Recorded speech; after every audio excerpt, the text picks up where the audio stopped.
엊그제 뉴스를 보니까요, 강원도 바다에서 배를 타고 나가는데 그물 쳐놓은 그 그물에 밍크고래 한 마리가 잡혔다고 합니다. 얼마인가 보니까 이게 밍크고래 불법인데 그물에 쳐놓은 거 걸린 거는 어쩔 수 없대요. 그래서 잡아보니까 수협에 가서 파니까 7,100만 원이 나왔다는 거죠.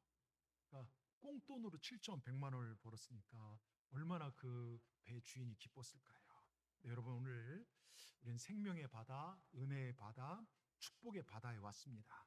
오늘 이곳에서 주님을 만나면 7,100만 원보다 훨씬 더 큰, 아니 7,100억보다 더 큰, 아니 7조 원을 주어도 바꿀 수 없는 귀한 것을 얻게 되는 줄 믿습니다.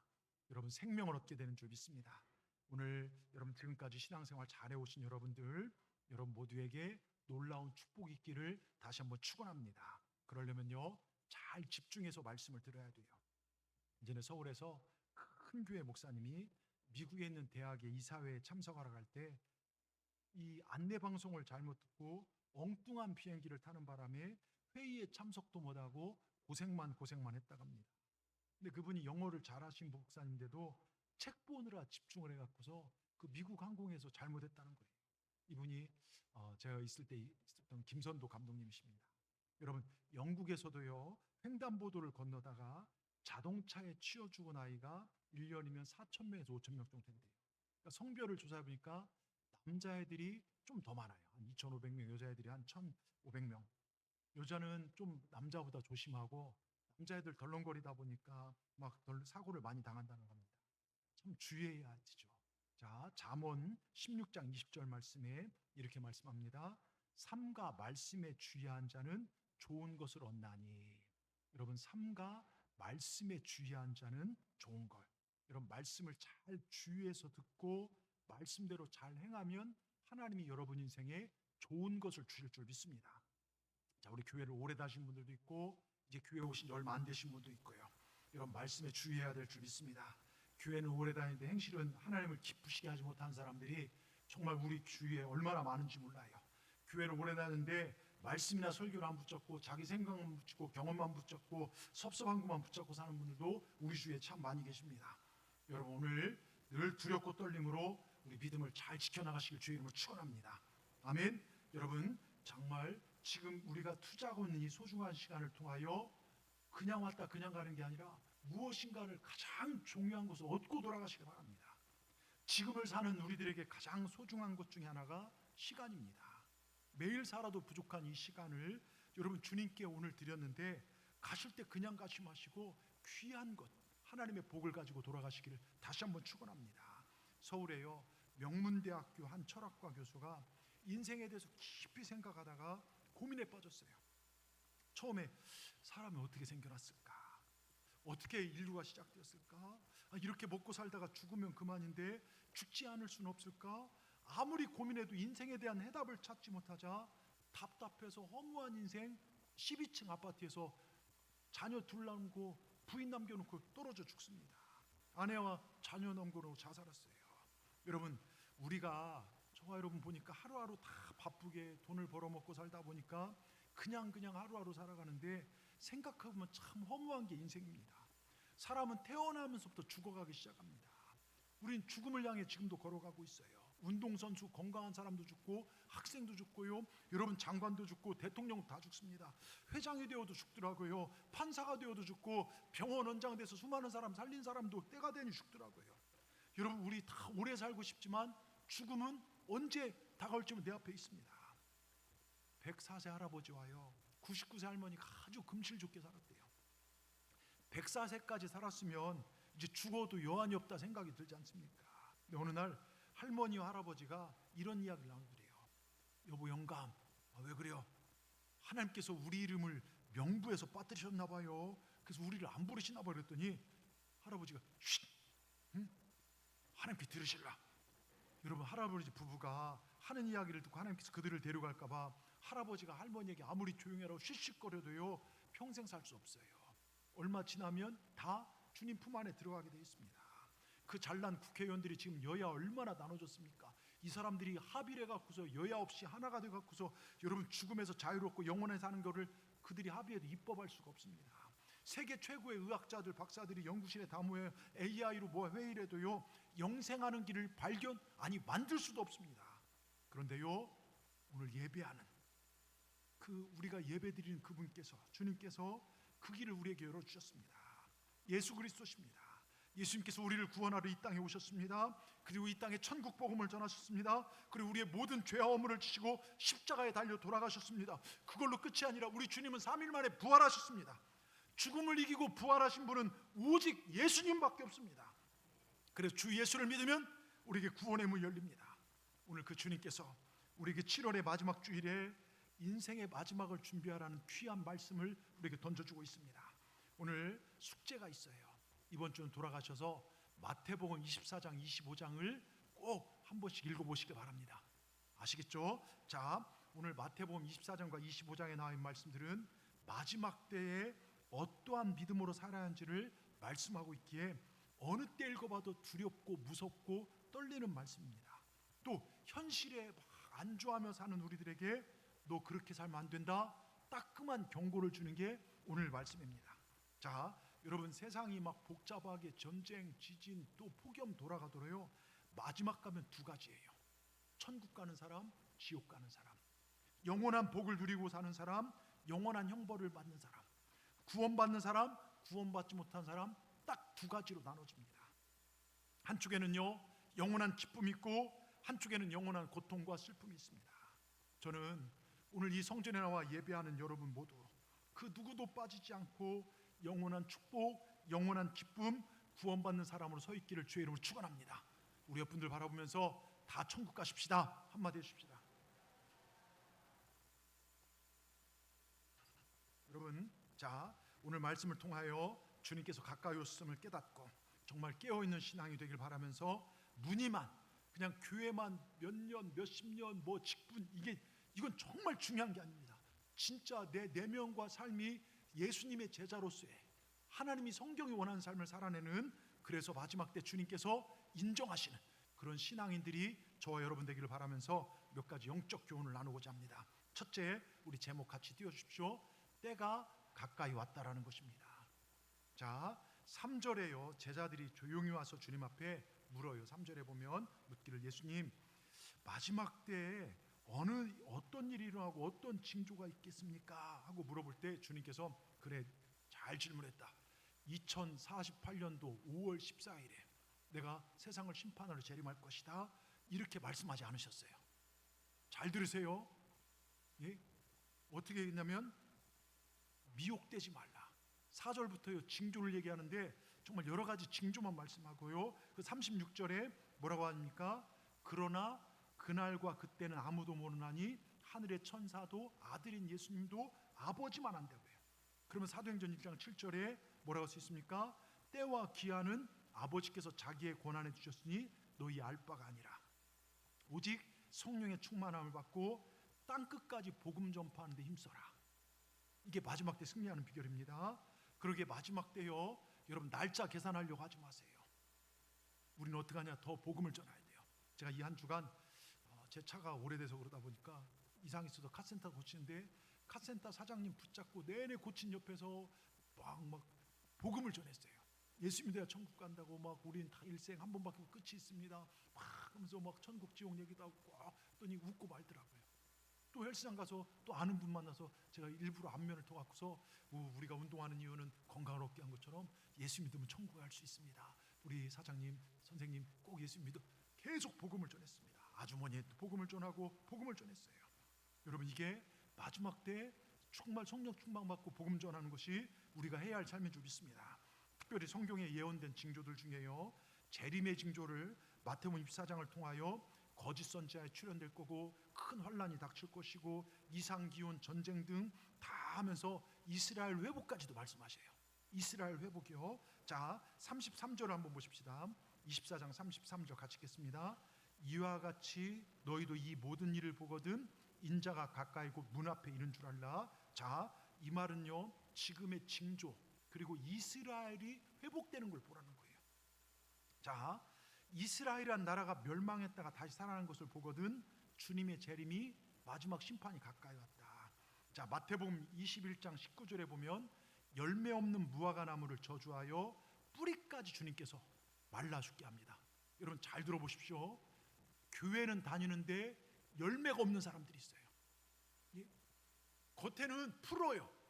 푸르름이 있고 정말 교회는 오래 다녔지만 실제 열매를 보면요, 싸우고 다투고 남 힘들게 하고 그런 열매가 없는 사람들 있다는 것이죠. 자, 그런데 이 여기서 나온 무화과 나무가 바로 이스라엘 뜻이에요. 하나님께 선택했는데 열매는 없이 자기밖에 몰라요. 그래서 멸망하게 된다고 합니다. 자, 그러면서요, 곧 문 앞에 이른 줄 알며, 그러면서 그 예언대로 이스라엘은 주 70년에 로마 티투스 장군에 의해서 모든 사람이 환난을 당하고 그렇게 이스라엘 없어져요. 멸망합니다. 그런데 여러분, 전 세계 역사상 나라가 망하고요, 우리나라도 고조선부터 지금까지 수많은 나라가 있지 않습니까? 나라가 망하고 100년 넘어서 나라가 회복한 나라는 전 세계 어디도 없어요. 전 세계 어디도 없습니다. 자, 이스라엘이 2000년 만에 그 중동, 그것도요 무슬림의 한복판에 이 기독교가 세워졌다, 유해교가 세워졌다, 이거 있을 수 없는 일이에요. 그 예언대로요 망하다가요, 자, 재림의 징조를 말씀하시는 마태복음 24장 32절 보세요. 32절, 무화과 나무의 비유를 외우라. 그 가지가 연해지고 잎사귀를 내면 여름이 가까운 줄 아는 자. 여기 무화과 나무는 뭘 뜻하냐면요, 이스라엘 상징합니다. 자, 저주받은 무화과 나무가 다시 회복되어집니다. 보십시오. 이스라엘이 거의 2000년 동안 멸망한 상태에 있다가 1948년 5월 14일에 독립하여 살아났습니다. 그런데 예수님께서요 34절 보세요. 같이 읽겠습니다. 내가 진실로 너에게 말하노니 이 세대가 지나가기 전에 이 일이 다 이루리라. 자, 이 말씀 보면서 이스라엘이란 나라가 회복되어진 후에 세대가 지나가기 전에 오신다는 것입니다. 자, 그럼 한 세대가 몇 년이냐, 이게 문제예요. 이 해석이요. 대부분이 한 세대를 50년, 60년으로 잡았어요. 왜냐하면 오래전에 50년, 60년대 오래 산 거거든요. 그래서 시기를 비슷하게 따져 설교를 해서, 그래서 마지막 때 종말이 1980년대, 90년대 뭐 막 다, 그리고 우리나라 다미 선교회, 오대양 사건, 노스트라다무스도 예언하고 했지 않습니까? 근데 여러분, 성경의 한 세대는요 100년을 의미한다고 말씀드렸어요. 잘 들어보십시오. 창세기 15장 10절에 보면 아브라함이 굉장히 어설픈 실수를 해요. 창세기 15장 10절에 보면 하나님께 제사를 드리는데 제물들을 갖다 다 쪼갭니다. 각을 뜹니다. 그런데 새는 작다고 그냥 넘어가요. 여러분, 우리가 예배를 드리고 제사를 드려도요 작은 것 하나도 우리가 제대로 해야 돼요. 아시겠죠? 예배를 제대로 드리시기 바랍니다. 근데 그게 새를 쪼개지 않았는데 비몽사몽간에 어둠이 밀려오면서 말씀드립니다. 13절에 뭐라고 합니까? 창세기 13절에, 자, 15장 13절에 너는 정령이 할라. 자, 여기서 아브라함이 너는 반드시 할라. 내 자손이 이방에서 객이 되어 그들을 섬기겠고 그들은 400년 동안 내 자손을 괴롭히리라. 이게 무슨 얘기입니까? 자, 그러면 400년 만에 돌아오리라 했는데요, 말 그대로 애굽의 종살이 들어가서 400년 동안 이스라엘 애굽에 종살을 합니다. 이거 역사적 사실입니다. 여러분, 성경은 절대 허구가 아니에요. 성경을 대적한 사람들은 한 명도, 여러분, 이건 역사하고 그대로 증명이 됐고 예언이 그대로 다 성취가 됐어요. 자, 그대로 돌아왔습니다. 그러니까 여기서 400년을 성경이 4세대라고 해요.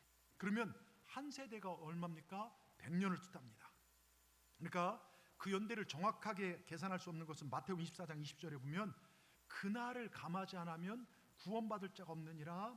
자, 그래서 뭐냐면 하나님께서 나를 감할 수도 있고, 그러니까 한 명을 더 구원하기 위해서 늦출 수도 있는데요. 그래서 그러니까 예를 들면 언제냐면, 그러니까 1948년 5월 14일에 이스라엘이 독립했습니다. 팔레스타인 땅에 이스라엘이 생겨요. 그리고 나서 늦어도 2048년 안에 주님께 세상을 심판하러 오실 수 있다는 것이죠. 자, 이렇게 성경학자들이 짐작을 합니다. 자, 괜히 동산교회 예배 보러 왔더니 동산교회 목사님이 글쎄 2048년도에 주님이 재림하신다 이러면 저는 이단되는 겁니다. 그러니까 이런 말씀을 잘 들으셔야 돼요. 그러니까 이게 무슨 얘기냐면, 제가 말씀드리고 싶은 것은 때가 그만큼 가까이 왔다는 거예요. 종말의 때가 임박했다는 것입니다. 도둑이 올 때를 알면 도둑을 대비하잖아요. 예? 막 장마가 오고 태풍이 오면 여러분 하수구 정비하는 것처럼 난파선에 타고 있던 쥐들이 정말 배에 침몰하고 먼저 높은 데로 올라가고 지진이나 이런 게 나면요, 사람은 몰라요. 지진 나죠. 근데 들짐승들은 높은 데로 피하는 것처럼요. 여러분, 믿음의 사람들은요, 여호와의 날이 성경을 통해 비춰보고 다가옴을 깨닫고 우리가 정말 대비해야 될 줄 믿습니다. 여러분, 때가 가까이 왔어요. 정말 영혼의 때를 준비하는 깨어있는 믿음 되기를 주의 이름으로 축원합니다. 그럼 어떻게 준비할까요? 자, 두 번째, 우리 같이 한번 읽어보겠습니다. 같이 읽습니다. 예배, 말씀, 기도로 충분히 준비하여 천국을 준비하십시오. 자, 무뎌진 감각으로는 하나님의 심판을 준비할 수 없습니다. 세상 것에 취한 상태로는 하나님의 심판을 절대로 준비할 수 없다는 것입니다. 마지막 때가 되면 사람들이 주님 안으로 오기보다는 세상으로 빠져가려고 합니다. 그 성경을 모이기를 패한다고 해요. 여러분, 지금 한국교회가 이번에 제가 목사님들 교육자회에 갔더니 정책연구실에 발표했는데, 코로나를 겪으면서 지금까지 한국교회가 감리교만 50만 명 이상이 교회에서부터 이탈했대요. 그리고 굉장히 심각한 겁니다. 교회학교, 청년부, 중고등부가 문 닫는 교회가 허다하고요, 문 닫은 교회도 많고, 장로교 모하면 1000만 교인, 웃기는, 여러분 지금 실제 예배 인원은 500만도 안 된다고 추정해요. 그 정도로 지금 심각한 상태입니다. 모이기를 폐하는 마지막 때, 복음을 전해도 사람들이 들을 기가 없어요. 그리고 모인 사람들도 예배와 기도보다 세상을 더 즐거워합니다. 예배는 지겹고 세상은 좋습니다. 설교가 조금만 길어보십시오. 여러분, 정말 은혜 받는 보다는요, 마음의 불평과 짜증이 밀려옵니다. 여러분, 우리가 밥은 먹어야 살지 않겠습니까? 숨은 쉬어야 살지 않겠습니까? 우리 성도가 하나님을 예배드리지 않고 어떻게, 여러분, 사는 길 아무것도 없습니다. 예? 여러분 꼭 명심하십시오. 내가 사업에 실패할 수 있고 내 몸이 아플 수도 있지만 이 예배만큼은 성공하시기 바랍니다. 마지막 때 주님은 신령과 진정으로 예배할 자를 찾으신다고 했어요. 저 어릴 때마다요, 교회 철회하는 분들이 많았어요. 낮에 일하시고 피곤하실 때 교회에서 주무시면서 기도합니다. 어린 저도 덩달아서 같이 기도하고 그랬어요. 어제 한 권사님 신방하면서 이런저런 얘기를 하시더라고요. 어렸을 때 정말 아버지 핍박으로 그 쪽보금 하나 오래 구했는데 그걸 아버지한테 들켜서 화장실에 버린 걸, 그걸 꺼내갖고 그 냄새나는 걸 물로 탁 닦는데 신기하게 글자는 안 지워지더래요. 그걸 다 해서 그걸 해갖고서 하고, 교일날 교회 가려면 토요일날, 그런데 아버님이 내일 500평 고구마 캐 하니까 알고 있으라고, 교회 못 가는 거잖아요. 그러면 토요일날 새벽에 올라가서요, 밤새도록 500평의 고구마를 다 캐는데요. 그리고 그러면 아버지가, 우리 집은 도깨비 가서 고구마를 캤나? 다 알면서 그 교회 가도록 허용을 한다는 거예요. 그런 핍박 속에서 믿음을 지켜오면서 한국교회가 그렇게까지 왔어요. 그런데 세상이 갈수록 살만하고 좋아지면서 또한 여러 가지 일들로 사람들이 교회로부터 멀어집니다. 예배의 자리, 신앙의 자리에 하나님을 찾았던 그들이 이젠 세상이 준 안락함과 즐거움 때문에 하나님 별로 필요치 않고 기분 나쁘고 불평하고 원망한 정말 속상한 일 때문에 쉽게 교회 자리를 이탈합니다. 예배를 빠져도 별 느낌도 없어요. 그래서 어느 목사님이 주일날 많은 사람들이 막 들로 산으로 놀러 가느라 예배 빠진 모습 보면서 마음이 아파 그날 주일 기도에, 주님 어서 속히 오시옵소서, 재림하여 주셔서 한 영혼을 더 구원하시고 기도했더니요, 예배 마치고 나왔는데 할머니 권사님, 목사님 찾아왔대요. 목사님, 그 기도 좀 늦춰서 내년부터 하면 안 될까요? 예? 아, 왜 그러세요 권사님? 그랬더니 사실은 자기가 한 번도 안 가본 유럽을 몇 달 뒤에 가는데 그래도 유럽 여행을 한번 갔다가 주님 오신 게 좋지 않겠냐고. 여러분, 하나님의 재림은 우리를 기다려주지 않습니다. 내일을 예측할 수 없습니다. 그러기 우리는 지금 깨어 있어야 합니다. 말씀과 기도의 거룩성을 통하여 사단이 주는 세상의 안락함을 물리치고 또한 내 마음을 섭섭해하는 것도 물리치고, 여러분 마지막 때를 잘 준비하시길 주의 이름으로 축원합니다. 세상에 물든 사람들은 영적 감각이 무뎌집니다. 세상 권력의 맛에 취하고 세상 향락의 맛에 취하고 세상 물질의 맛에 취하면 영적 감각이 무뎌져서 작동하지 않습니다. 마치 술 취한 사람들이 그래서 균형 감각이 제대로 작동해서 똑바로 못 걷는 것처럼, 그 성경은 그럴 때를 노아의 때와 같다고 합니다. 그러면서 주님께 때와 기한 모르지만 37절에 뭐라고 합니까? 노아의 때와 같이 인자 이맘도 일함이라 하면서 그 노아의 때에 교훈하는 게 뭡니까? 39절입니다. 자, 마태복음 24장 39절 같이 읽겠습니다. 홍수가 나서 그들을 다 멸할까지 깨닫지 못하였으니 인자 이맘도. 여러분 뭡니까? 사람들이 깨닫지 못했다는 거예요. 야, 짐승들도 지진 날 거 다 알고 다 피하는데 사람들만 깨닫지 못한, 아무리 예수가 구원자다, 예수 믿어야 산다, 천국 간다 하더라도 여러분 죽기 직전까지 깨닫지 못하는 것, 심판 때까지 깨닫지 못하는 게 인간이라는 것입니다. 야, 이렇게 살기 좋은데, 이렇게 쨍쨍한데 무슨 피냐? 먹고 마시고 즐기다가 그대로 심판 때 사람들이 죽습니다. 그때 당시 구원받은 사람 딱 8명 노아 식구들밖에 없었어요. 여러분, 요즘 시대를 보십시오. 주님의 때가 가까워졌으니 주님을 영접하십시오. 예수 믿고 구원받으십시오. 10명에 9명은 그런 게 어딨냐? 나중에 한 명은요, 너나 잘해라 그럽니다. 오히려 노아의 홍수전보다 지금 시대가 더 타락하면 타락했지 덜하진 않을 것입니다. 그래서 주님은요, 우리에게 종말의 예언을 말씀하시면서 한 가지 반복해서 강조하신 것이 뭔지 아십니까? 깨어 있으라는 거예요. 저는 우리 성도들의 믿음이 깨어 있기를 주의 이름으로 축원합니다. 42절에, 마태복음 24장 42절, 우리 두렵고 떨림으로 주님께서 말씀하신 건데 같이 읽겠습니다. 그러므로 깨어 있으라. 어느 날에 너희 주가 임할 너희는 알지 못하느니라. 그러므로는 모든 앞에 종말적으로 말하면 깨어 있으라는 거예요. 자, 그럼 깨어 있다는 게 뭘까요? 잠 안 자고 버티라는 것입니까? 여러분, 그러면 심장마비로 죽어요. 잠 안 자면요. 여러분, 또 직장 안 가고 학교 안 가고 공부하고 사업도 안 하고 그냥 어디 모여서 막 교회 같은 데 모여, 그래서 그게 오대양 사건, 다미선교회 이런 것들 아닙니까? 여러분, 깨어 있다는 것은요, 밤새워 눈을 밝히고 있는 것이 아니라, 잘 들으십시오, 아무 때나 주님 오셔도 천국 갈 수 있는 준비된 상태. 아시겠죠? 돈 벌 때, 내가 일할 때 오셔서 주 예수의 옷이 없어서, 집에서 음식할 때, 청소할 때도 주 예수의 옷이 없어서, 공부할 때, 학생들 공부할 때도, 우리 학생들 잘 들으십시오. 고개 들고. 자, 학생들 목사님 설교 잘 들어야 돼요. 알았죠? 자, 공부할 때 주님 오셔도 아멘 주 예수의 옷이 없어서 그 믿음이 돼야 합니다. 여러분, 이게 그러니까 이렇게 말할 수 있는 신앙의 수준이 깨어 있는 거예요. 그러니까 우리가 일상을, 교회에서뿐만 아니라 일상을 잘, 우리 예수 믿는 사람 어디가 싸우고 있다, 남 도적질하고 있다, 남 비방하고 있다, 그때 주님 오시면 어떡하려고요? 예? 그러니까 여러분, 항상 깨어있는 믿음 되기를 주의 이름으로 축원합니다. 자, 25장에 보면요, 열처녀의 비유 결과를 13절에, 마태복음 25장 열처녀의 비유 결과 13절에 뭐라고 합니까? 그런즉 깨어있으라. 너희는 그날과 그때를 알지 못. 똑같습니다. 자, 그런데 25장 5절에 보면요, 이렇게 써 있습니다. 같이 읽겠습니다. 신랑이 더디움으로 다 졸며 잘세. 자, 졸며 잘세. 자, 미련한 처녀도 졸고 지혜로운 슬기로운 처녀도 똑같이 졸았다는 것입니다. 여러분, 피곤하면 졸 수 있죠. 근데 이 두 사이에는 중요한 차이가 있어요. 슬기로운 처녀는 준비를 갖추고 졸았습니다. 근데 미련한 처녀는 껍데기는 있어요. 신부의 모습으로 꾸미고 단장하고 등불도 다 있어요. 그런데 준비할 게 있었는데 그걸 준비하지 못했다는 거예요. 기다리면 지치고 졸 수도 있죠. 잠들 수 있겠지만 갖추어야 할 것이 아직 남아있음에도 불구하고 졸고 잤으니 이들의 행위는 미련한 것이고, 그렇기 때문에 버림받았다는 거예요. 신랑 대신 예수님께서 오시는데 교인이나 모습 우리 똑같이 있어요. 그런데 우리 내면을 보면 갖추어야 할 것이 있어요. 순종도 말씀도 사랑도 갖추어야 하는데 그게 없다는 거예요. 교회만 다닌다고 구원이 아니라는 것입니다. 여러분, 여기에 미련한 사람과 슬기로운 사람은 분명한 차이가 있습니다. 슬기로운 사람은 등잔에만 기름을 준비한 것이 아니라 또 하나의 기름통을 준비했다는 거예요.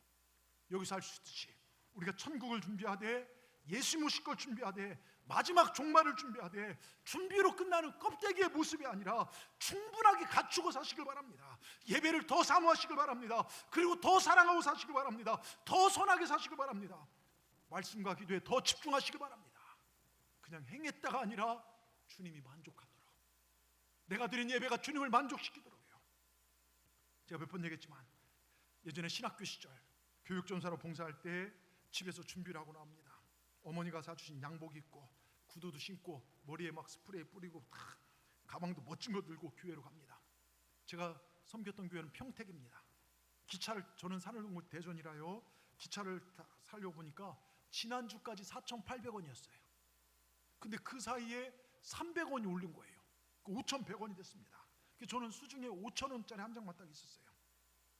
양복 입고 차 표판 아저씨한테 갔습니다. 아주 작은 목소리로, 아저씨, 제가 기차값 오른 걸 모르고 5,000원밖에 없는데 제가 다음에 드릴 테니까 100원만 좀 깎아주시면 안 됩니까? 저는 작게 얘기했는데 이 아저씨 마이크 대고 얘기해요. 마이크 대고, 세상에 생긴 건 멀쩡해서 당신 같은 사람이 어디 한두 명인 줄 아냐고. 왜 그러냐고. 막 소리를 치는데요, 제가 얼마나 창피한지 가방 들고 막 역 밖으로 후다닥 튀어나갔습니다. 예? 여러분, 충분히 준비하지 못했기 때문에 여러 사람 앞에서 망신당하고 만 것입니다. 여러분, 불안한 신앙생활 우리 떠내보내야 돼요. 예배를 드려도 충분히 드리시고요, 정말 깨어 있어야 합니다. 기도에 깨어 있고, 말씀에 깨어 있고, 예배에 깨어 있고, 주일날만이 아니라 모든 예배에 열심을 내십시오. 어떻게 갈수록 예배가 줄어들 수 있습니까? 예배에 깨어 있다는 이야기는요, 하나님 아버지를 섬기면서 모든 예배에 열심을 다한다는 것입니다. 그리고 전도에 깨어 있고, 봉사에 깨어 있고, 은혜도 기도도 충분히 하시길 바랍니다. 불평으로 억지로 막 하기 싫어서가 아니라 하나님이 바라보시니까, 하나님이 기쁘시게 하니까 아멘, 내가 충성하겠습니다. 여러분, 흘러 넘치는 그런 삶을 사시기 바랍니다. 충분히 준비하셔서 마지막 때 승리하는 우리 동산의 저와 여러분 다 되기를 주의 이름으로 축원합니다. 미련한 다수처녀 되면 안 돼요. 여러분, 슬기로운 다수처녀 되기를 주의 이름으로 축원합니다. 끝으로요, 우리 같이 읽겠습니다. 진정한 그리스도인은 복된 삶을 살면 하나님께서, 저 서해 앞바다에 고기 잡으러 나가 고기배 한 척이 갯벌 뻘에 좌초됐습니다. 동네 청년들이 막 그 배를 끌어내고 온갖 애를 써봐도 꿈쩍도 안 해요. 그때 어르신이 지나가며 얘기합니다. 내버려둬, 새벽에 밀물이 쏟아져 들어올 거예요. 그럼 배변은 저절로 밀려 들어오게 돼 있어. 여러분, 우리가 인생이 좌초될 때가 있어요. 우리 가정과 자녀가 진흙탕에 빠졌을 때처럼, 내 사랑하는 식구들이 갯벌에 빠져 호적거리고 있을 때, 또 내가 시험 들고 갯벌에 빠져 호적거리고 있을 때 내 노력을 하면 더 빠지더라고요. 어떻게 하면 나올 수 있는 줄 아십니까? 하나님의 은혜의 물물이 우리 가정과 삶에 들어오면 돼요. 하나님이 하시면 됩니다. 밀물이 하나님, 여러분, 가장 강력한 게 하나님의 은혜입니다. 우리가 하나님의 은혜만에, 그 은혜 안에만 있으면 우린 살아납니다. 이번 주 한 집사님이 식사를 하면서 정말 어려운 여러 가지 자녀 문제인데 하나하나 해결해서 감사합니다, 감사합니다. 여러분, 은혜가 들어가니까 회복이 되더라 이것입니다. 그런데요, 여러분, 더 감사한 것은 오늘 예배에 나와 믿음을 지키고 예배한 여러분을, 여러분, 성경은 베드로전서 2장 9절에 여러분 한 분 한 분 이렇게 얘기합니다. 자, 우리 같이 한번 읽어보겠습니다. 그러나 너희는 택하신 족속이요 왕같은 제사장들이요 거룩한 나라요 그의 소유가 된 백성이니 이는 너희를 어두운 데서 불러내어 그의 기이한 빛에 들어가게 하신 이의 아름다운 덕을 선포하게 하라 하십니다. 여러분, 한 명 한 명을 성경에서 뭐라고 하냐면 세상에 많고 많은 사람이 택한 사람이래요. 여러분, 아마 지금도요, 저 딸기모찌 앞에 이 떼양볕 때 막 줄 쓴 사람들 여럿 있을 거예요. 예?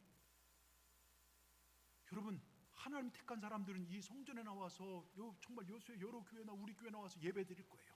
근데 그렇지 않은 사람들은 지금도 일터에서, 또 오늘 점심 뭐 먹을까 식당을 찾아다닌 사람들도 있을 것이고, 모찌 사러 줄 쓴 사람도 있을 거예요.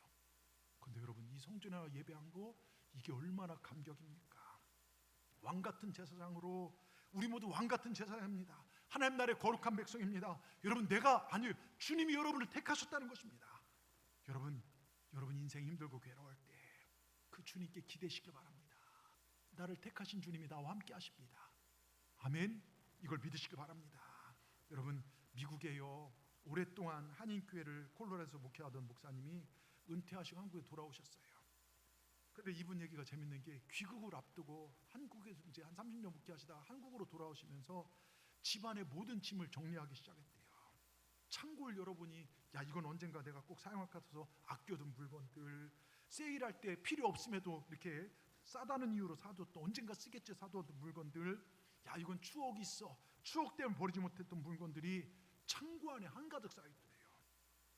정리를 시작하면서 한 가지 깨달은 사실이, 나는 한 번도 버릴 물건을 산 적이 없다는 거예요.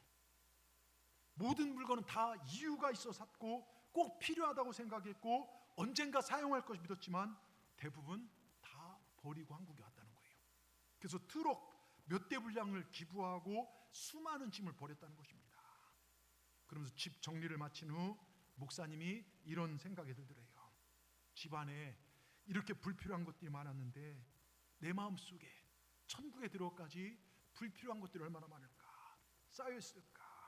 성공에 대한 욕심, 사람들의 인정에 대한 인정 욕구, 꼭 필요하다고 생각했던 계획들, 내려놓지 못했던 미련들, 자존심, 증오, 미움, 집착, 피해의식들, 그동안 그것들이 모두 다 필요한 것이라 생각했대요.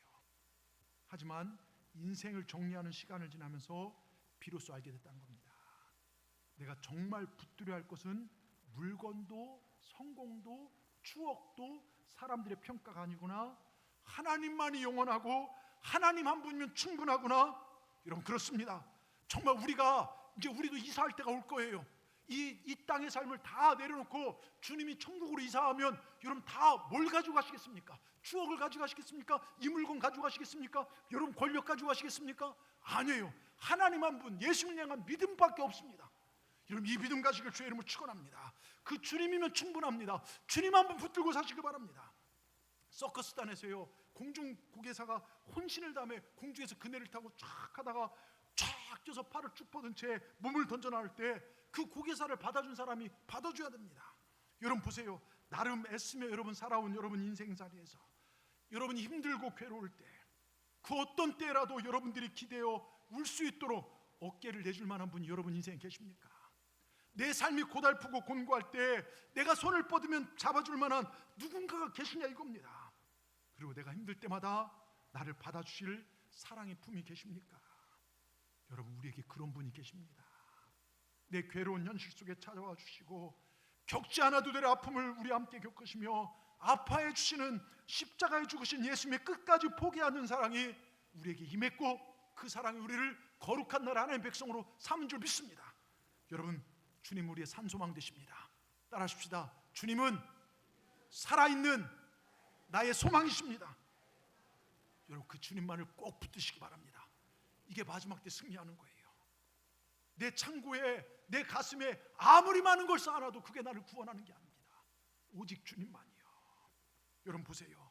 아펜젤레, 언더드 등 그 미국의 귀한 청년들, 영국의 귀한 청년들이 캐나다의 귀한 청년, 한국에 와서 복음을 전할 때, 그때 우리나라가요, 여러분 120년, 150년 전에 얼마나 보이지 않는 어둠의 땅이 조선이었습니다. 얼마나 환경이 추악, 후진국이었습니까? 그런데 그 귀한 청년들이요, 후진국 우리나라 와서 음식도 안 받고 풍토병에 고통당하고 때론 순교당하고요, 주 예수여 정말 이 땅을 구원하고 오셔서 예수 믿고 구원받으세요, 말도 잘안 돼 예수 믿고 천국 가세요, 전하다가 순교를 당하고 어려움 가운데 목숨을 잃었습니다. 아무 상관없는 저와 여러분, 이 나라 백성 살리기 위해서 말입니다. 여러분, 거짓말하러 목숨 걸고 미국에서 우리나라까지 오겠습니까? 있지도 않은 지옥을, 있지도 않은 천국을 전하기 위해서 여러분 순교당할, 죽을 사람이 세상에 어디 있겠습니까?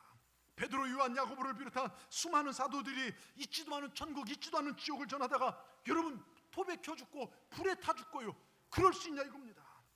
세상에 어떤 사람이 거짓말하다 죽겠냐 이겁니다. 여러분, 천국은 있습니다. 지옥은 반드시 있습니다.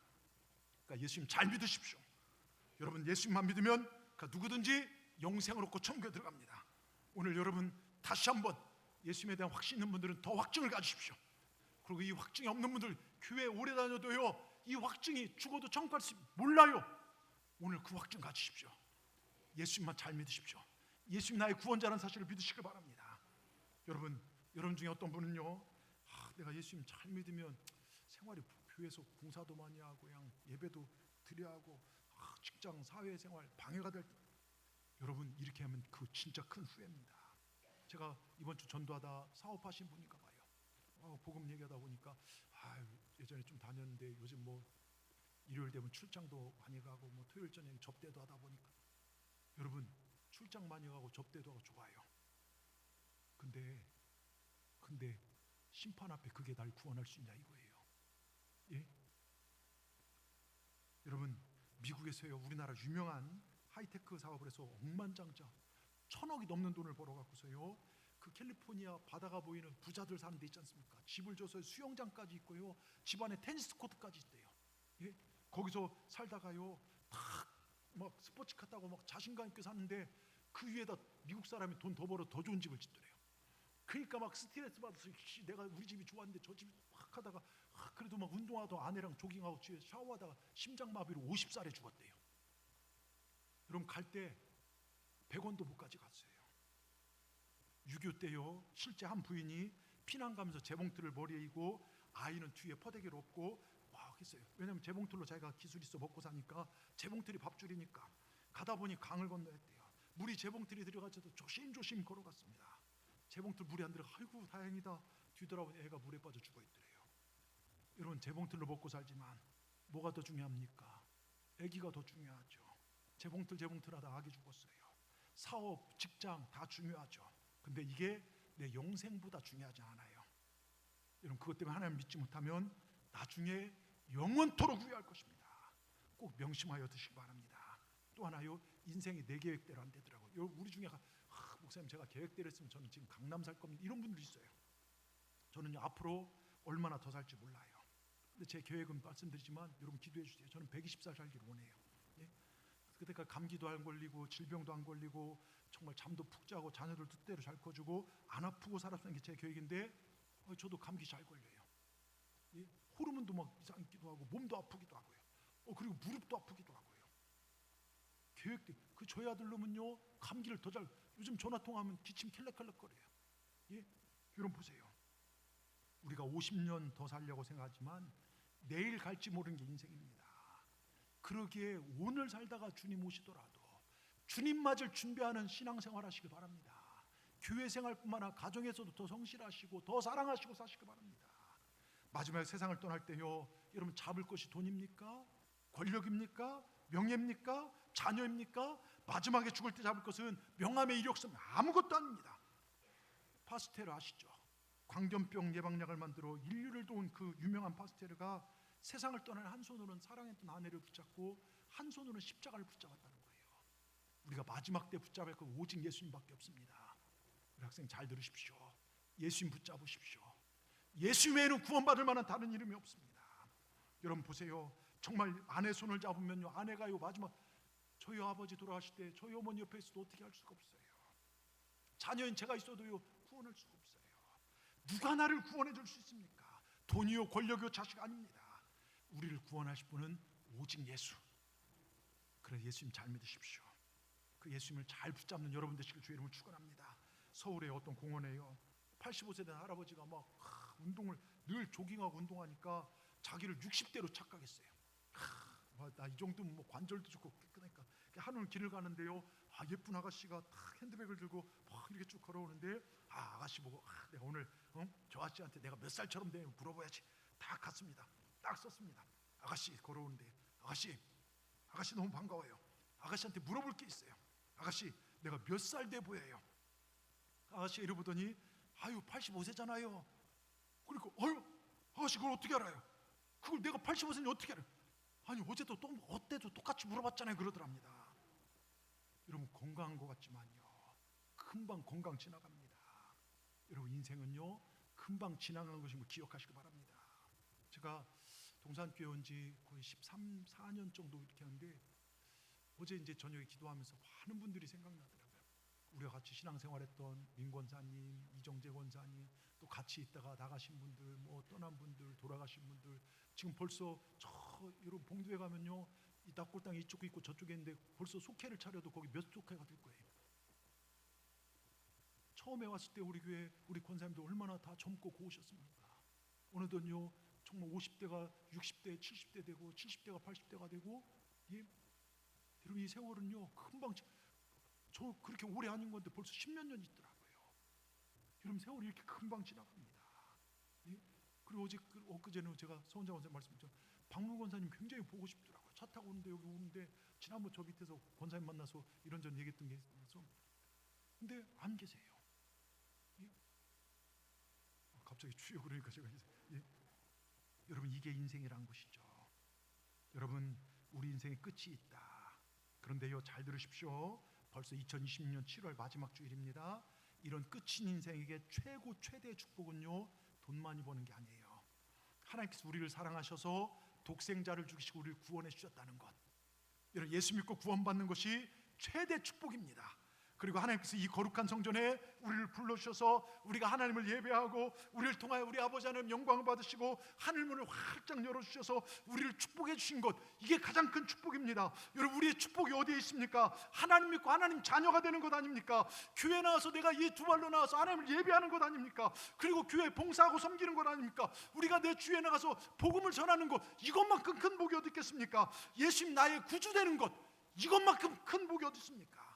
여기에 모든 축복이 있는 것이 이상하게 물질이 복이고 조금 오래 사는 게 아니에요. 진짜 복은 예수 믿고 구원받는 복입니다.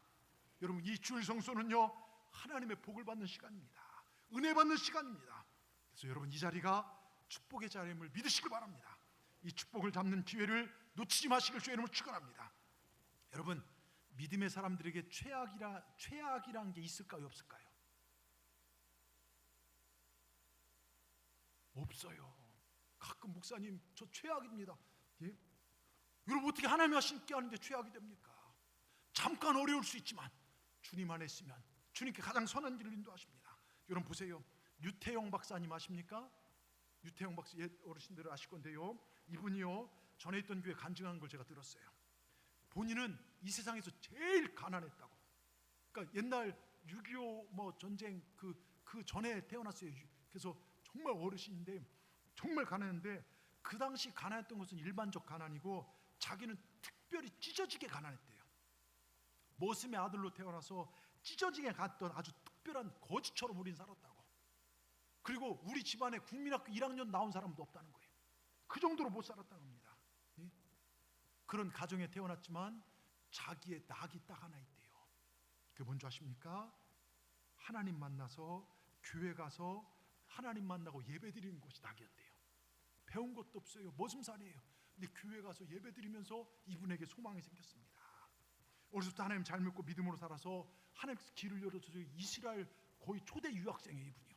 그리고 이스라엘 농업 발전하는 걸 보고 이분이 책을 냈어요. 이 책을 누가 읽었냐? 박정희 대통령이 읽어요. 그리고 나서 시작된 게 새마을 운동이 시작이 거기서 시작돼요. 잘 살아보세요, 잘 살아보세요. 여러분, 한국 사회를, 여러분 새마을 운동은요, 이거 대단한 거 아닙니까? 한국 사회가 변화된 놀라운 역사 아닙니까? 이 시작이 찢어지게 가난한 이 사람, 예수 믿고 배운 사람을 통해서 됩니다. 여러분, 잘 아는 강영욱 맹인 박사님 돌아가셨죠? 여러분, 이분이요, 백악관에 근무한 한국인 최초 보좌관이에요. 근데 이분은 시력이 없어요. 그 자녀들이요, 미국 사회에서요 최고의 지도자가 됐습니다. 과거에요, 이 강영욱 박사님 부모, 형제, 누나 다 전쟁통에 잃고 혼자서 실병까지 되어서 의지할 것도 아무것도 없는 이 비천한 사람이 고아원에 버림받았는데 거기서 예수님 만난 거예요.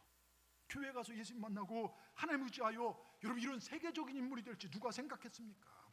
만약에 유태영 박사님이나 이분에게 만약에 하나님이 안 계셨다면, 하나님이 그분을 돕지 않으셨다면 누가 그들을 도왔습니까? 포기할 인생, 비천한 인생, 찢어지게 가는 인생이 이렇게 살 수 있는 게 누구 때문입니까? 여러분, 바로 하나님이십니다. 하나님이 우리를 도우신다면요, 우리 앞날은 더 복된 날이 될 줄 믿습니다. 하나님이 복 주신 이 주일 성수를 잘 지키길 바랍니다. 하나님께서 우리 가정 세우면요, 우리 가정 사랑하게 될 줄 믿습니다. 저는 소망합니다. 저와 여러분이 날이 갈수록 주님 더 사랑하고 살기를 축원합니다. 예배에 생명 걸고 믿음을 가지고 모든 삶을 살고 나를 통해 다른 사람을 복되게 세워주며 사랑하며 살기를 소원합니다. 우리 동산교회 성도들이, 저의 설교를 듣고 저의 꼴을 먹고 사는 양된 여러분들이 정말 하나님 더 사랑하고 가정에 더 성실하고 직장에 더 성실하고 선한 삶을 사시길 주의 이름으로 축원합니다. 사람 행위가 여호와를 기쁘게 하면 그는 복된 인생이 된다고 잠언 얘기합니다. 여러분, 이런 사람이 마지막 때 승리합니다. 그냥 미련한 다섯처럼 교회 다닌다고 그냥 이게 아니라 내면이 충만하게 성령으로 충만하게 채워져서 하나님께서 예비하신 그런 마지막 때의 복을 누리시기 바랍니다. 여러분, 오늘 밤이라도 주님 나를 부르신다 하면, 내일 주님께서 이 세상에 재림하신다 할지라도 주님 기다렸습니다. 주님 뵙고 싶었습니다.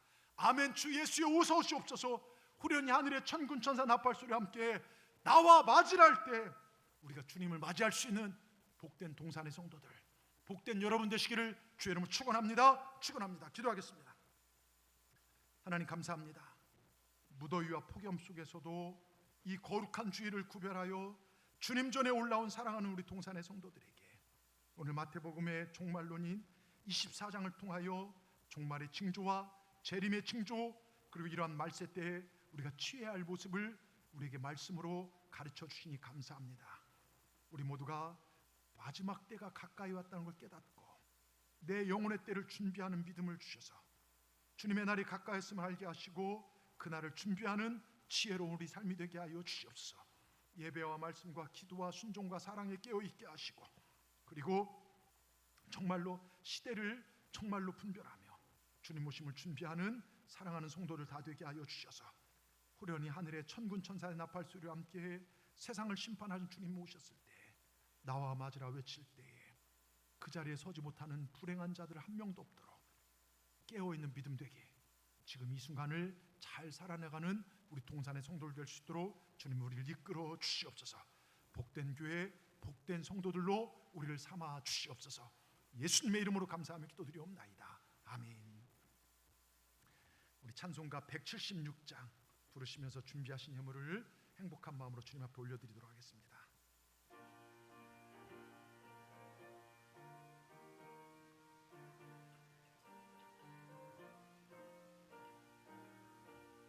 주 어느 때 다시 오실는지 아는 이가 없으니 등 밝히고 너는 깨어 있어 주를 반겨 맞으라. 주 안에서 우리 몸과 마음이 깨끗하게 되어서